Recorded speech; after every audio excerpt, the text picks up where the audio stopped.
qu'on fait avec cette première interview? Ça va pas être facile.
We started, the group of us that started the tool library first met as environmental activists.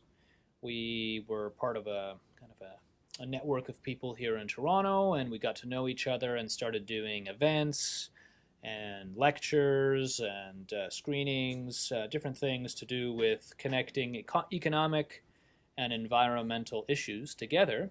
I'm very passionate about that.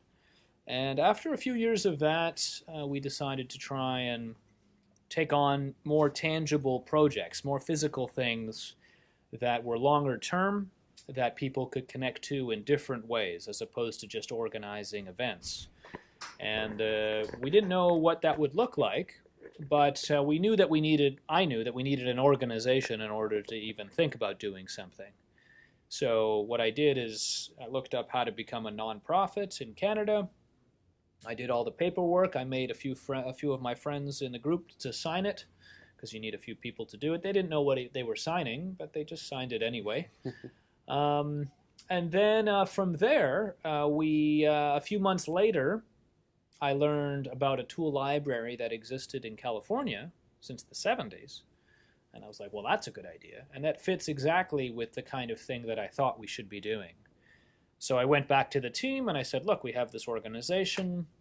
I think a tool library would be a fun thing to try. Mm-hmm. And they said, sure, that is a fun thing. Let's do that. And so basically with the group of us, we looked around for a space, and we found one in Parkdale, in the neighborhood of Parkdale and Queen Street West in Toronto, and found it was a basement space that was being underutilized, and we convinced the landowner to rent it to us, and we renovated it. And before we even opened, the Toronto media found out about it, and they interviewed us, and they did some newspaper article, and then more media found out about us, and the media just went crazy. And then we got tons of emails and all these tools and so many things that it actually, when we opened, we had a full shop. We couldn't believe it. We didn't have any tools to start.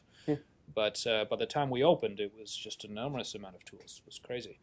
And even today, I got called today and yesterday for just a basement full of tools. Can you just take them away? People are calling all the time, even still many years later. So it's just, for us, we didn't know what the reaction would be, but we knew that we were passionate about trying to do something. It's frustrating to have these big issues in the world that exist and you want to do something about them, but you don't know what to do. So it's tough. You're not a big corporation. You're not a billionaire. You can't just fix problems by just paying a bunch of people. You have to do it yourself. You have to use your own labor, your own minds, your own energy. So this was a perfect example of how to do that, because it doesn't cost a lot of money, and it primarily takes the effort of the people that believe in it to make it happen, and that's what we did.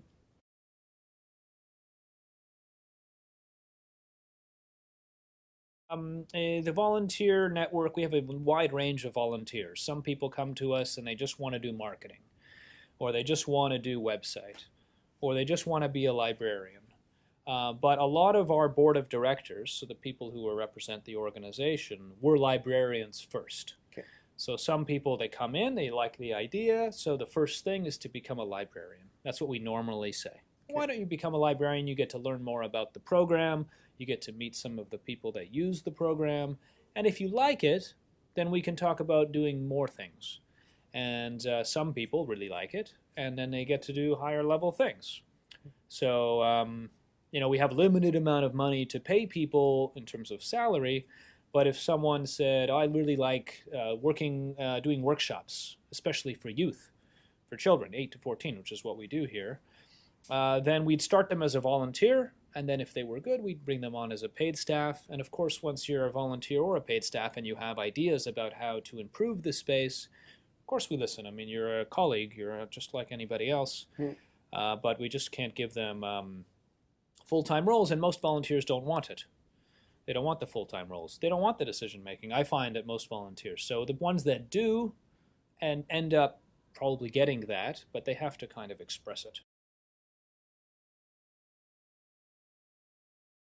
So you have to pay and... Sure. So we have a few options. The starting option is normally $50 a year, and what that gets you is access to all of the tools, but you might have to pay a little more for some of the more higher-end tools, so maybe $5 or $10 for a bigger tool, but most of the tools are included in the $50, and you get 3 or 4 day loans, and you get access to one of our locations. If you upgrade to $75 a year, then you can go to 1 week loans instead of 3 or 4 days. You also get access to all of our locations, which might be good if you want to say, so this location doesn't have something, or maybe you work in another area of the city and you want to get tools there sometimes. It could be more convenient.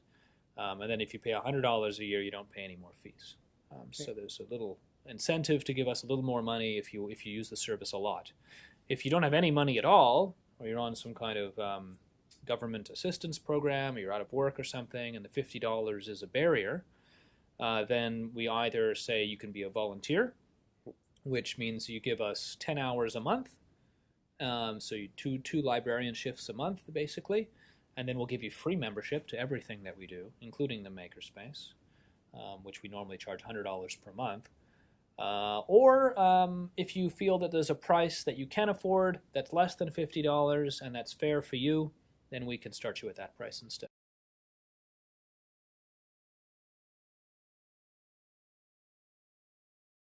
So the makerspace is only at our Danforth location, and what that does is it gives you 24/7 access. It gives you a key to the space. And instead of taking tools home, which is what the tool library is all about, where you're sharing this tool with many other people and taking it home with you each time and back, what we have is we have tools like this that stay here. And so, for people who don't have a lot of space at home, where even this tool might be too big to carry back and forth, they can just come here and use the shop and share it with the people from here instead. So it's still part of what we call the sharing economy. It's still part of community access to things, but it's a different model where you're coming to us to do it as opposed to taking it home with you. And so it's more expensive that way, because now we have to maintain these tools a lot differently. There's a lot of people using the space. They have to store things. We'd have more expensive equipment that has to actually stay there and be maintained. So rather than a portable version of this, it'll be more of a larger stationary version, and a little different program that way.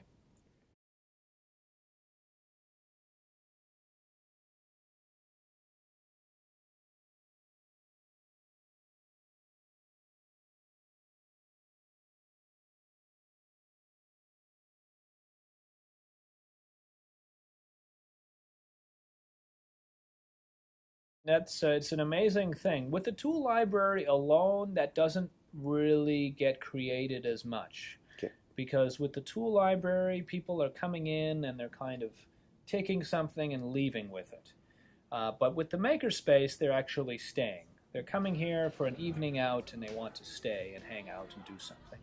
And other people are doing things as well. So you end up meeting people and meeting the same people and then developing relationships that way. And it's a lot different. The tool libraries, if you had a lot of space in a tool library, perhaps you could do something where people would want to stay. But it's trickier with the tool library normally because you don't have enough space to do it. Mm-hmm. So the makerspace needs a lot of space in order to make that happen. It needs a sufficient amount of space to make it not so cramped. So today when you came in, I mean, yes, there were a lot of people, but there was still enough space to make it happen, and it was a good vibe. And you know, when people are having a good time, they want to come back the next time. Maybe they get a membership to the tool library. Maybe they just like to come. Some people never give us a penny, and they come every week. And they just love it here, and it's something to do. And you know, we like that. Actually, we don't mind. We don't ask for any money for that for the community nights. We want it to be a community space where people can come from all walks of life, and we get a wide range of people here. Well, it is, but it's centered around the ideas of making. Okay. If you had no interest in making, probably this wouldn't be a place that you'd want to meet in. But you know, it could just be that you like talking to people that make things, I guess. But is it a meeting point? I mean, it is. People come here, but they come here for the making.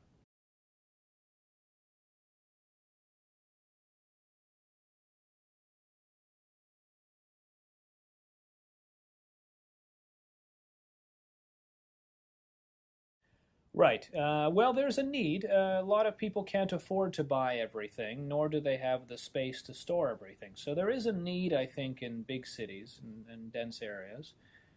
So we were fulfilling a need that wasn't being fulfilled.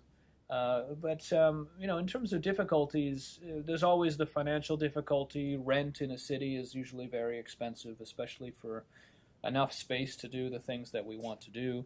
So there's a challenge. You have to charge people money, or you have to find grant money, donation money. There's a number of ways to get the money that you need, but that's always a challenge.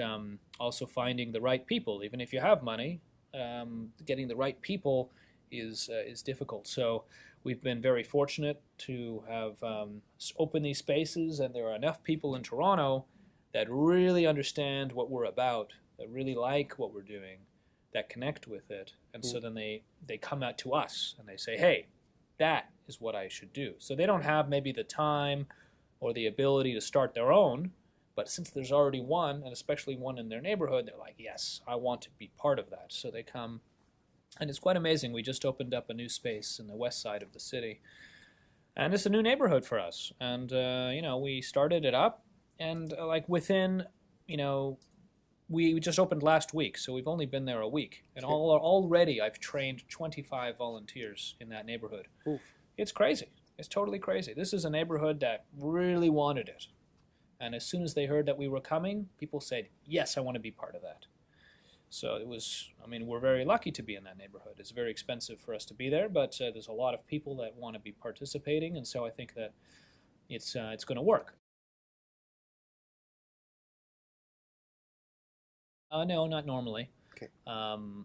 We do some kind of event to see if people are interested. Okay. So we say, well, like for example, for this location that we're in now, we found a place and we said, okay, it's expensive. Can we afford it? Do what? Blah blah. We're not sure. So let's throw a party. So we contacted some community groups in the neighborhood and we said, we're thinking about doing a tool library here. And they're like, this is amazing. We'd love to have a tool library. And it's like, okay, great. You know, they already like the idea. So we said, can we throw an event? And you'll promote it. You'll market it to your audience. The community group has a mailing list of people, and just put it out there to your list, and we'll throw it at a restaurant or a bar nearby. Before we rent, let's see what the demand is like. And we had a lot of people come out to that event. and there was a lot of really good energy. And we made it like a little fundraiser. We were doing a few things that we were selling, and we raised over $5,000 in one night. And we're like, okay, this might work. So we rented the space, and here we are.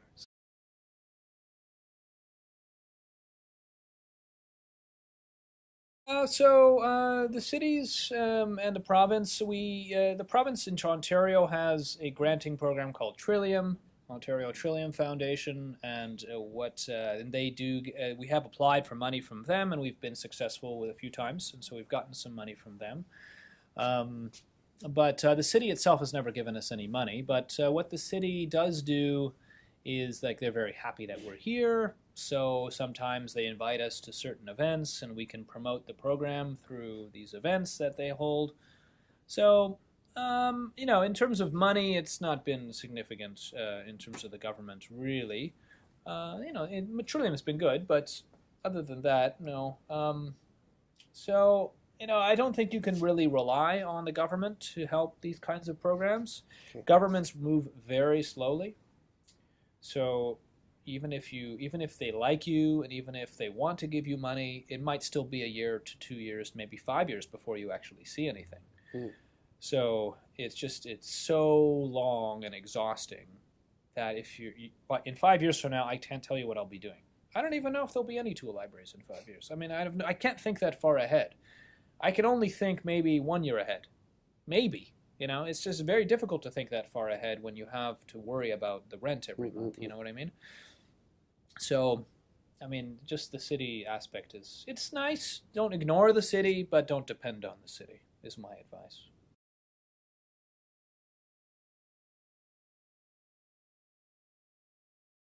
Sure, yeah. So the symposium is going on in June 10th, that weekend. So we're going to do our best to give everybody that's coming a free place to stay in our network, so they don't have to pay for that. But we do have some costs associated with the conference itself, so we're selling tickets. And what you're going to learn there is all about what we're doing here in Toronto, the best practices, so the things that we think are working here that could work elsewhere. But also a way to connect with other libraries doing many different things. So you'll learn how to start a tool library. You'll learn about some of the best practices in terms of what we do in Makerspace, if you want to incorporate Makerspace, different ways of accounting and revenue streams, if you're looking at the monetary side, grants. So there's a lot of elements to running an organization successfully, and especially if you want to pay people to do that work. A lot of libraries are still in the position where they can't pay anyone. All they can do is pay rent and some other expenses, so they're just volunteers, which is great, and a lot of them can run successfully. But if you want to make a living out of it, it's a different story, and it's more of an effort to do that if you want to try and do that. So that's what we'll talk about.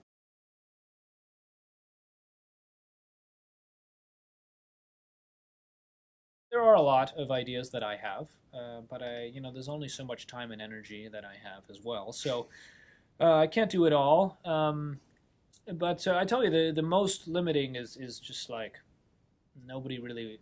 It's frustrating sometimes that people love these ideas, but especially the kind of the city, for example, or people that can really make this kind of thing grow very quickly. So they have essentially some money to do that. They don't really want to give money for it. So they want it to happen, but they don't want to pay for it in a way. So it's trickier to do many things when you don't have. If I have money to pay staff, then I can get many things done. But I don't have that, so I have to rely on volunteers. And volunteers are busy. They have other things going on in their life. When you're working full time, you expect people to do the job that they're paid to do. But with volunteers, you can't ask too much. So one of my ideas, for example, is a vertical living library. And this is what would work in a high-rise, so say a condominium or a series of condominiums. In Toronto, there's many condominiums and apartment buildings. And people, they don't need tools every day, but they need them sometimes. They also need folding tables and chairs if they're going to have guests over. Maybe they need a projector so they can project a movie. Maybe they need, like a punch bowl if they're throwing a party, or there's different items that are useful to have sometimes, but you don't really need every day for living in a small space. You certainly don't have the room to store it all. So why have everybody stuff a little vacuum cleaner into their closet, when what you can do is have a really awesome, durable, amazing vacuum cleaner just in a room downstairs that everybody has access to, and you can sign it out like a library just with your fob key, borrow the vacuum cleaner for, you can have it for 24 hours, but you only need it for half an hour, and bring it back and someone else can use it. And in a building of 600 units, maybe you only need 5 vacuum cleaners instead of 600. You know what I mean? It's a big difference in terms of consumption. But I can't, so this program I think could work in big buildings, but it isn't currently being done. And we've tried to pitch this to buildings, and buildings really like the idea, but they want us all to do it for free, and I can't do it for free, unfortunately. We need some money to do it. So the challenge, with that is that nobody wants to pay for these ideas. But, one day maybe somebody will be wanting to pay. It's very cheap. It's cheaper than them buying all the stuff themselves, but they'd rather have me just do it for free, so I can't do it.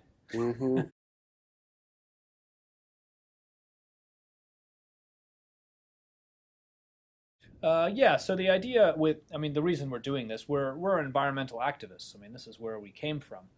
But we're also focused on the economy, and what we want to do is build a different kind of economy. So what this represents to us is not just a way to lower consumption, to kind of kick the system a little around. It's to build a new system. We're like, okay, in a world that's sustainable, will there be sharing? Like, how would a world work? If you think about how you're going to build a society, what kinds of things would be there and what kinds of things don't need to be there? And I think that we see a lot of things that really don't need to exist, I think, in a sustainable society, or things need to exist a lot differently. But sharing programs like this, I think, are very important and need to exist, because it doesn't make sense. If you want everybody to live a high quality of life, then I think they need access to toys, they need access to camping equipment so they can go and see nature, they need access to tools so they can do things in their home. So I think that these things should exist, but if everybody owned it, then it would be terrible for the environment to have so much stuff that's barely used. So you need to have, I think these programs are important. Maybe one day we'll find a way to put these in really big spaces just outside the city, and we can drone delivery them so we don't have to have the physical spaces if the rent is too much. I don't know. There's many ways where it can go, but my focal point is like what is in that new system that is sustainable, and how do we participate in that? And for us, we're taking stuff that's not being used already been produced, putting it here and sharing it with people so they don't need to buy new, and they can share what's already there. I believe that the world already is abundant. We already have enough housing for everyone. We already have enough water and food for everyone.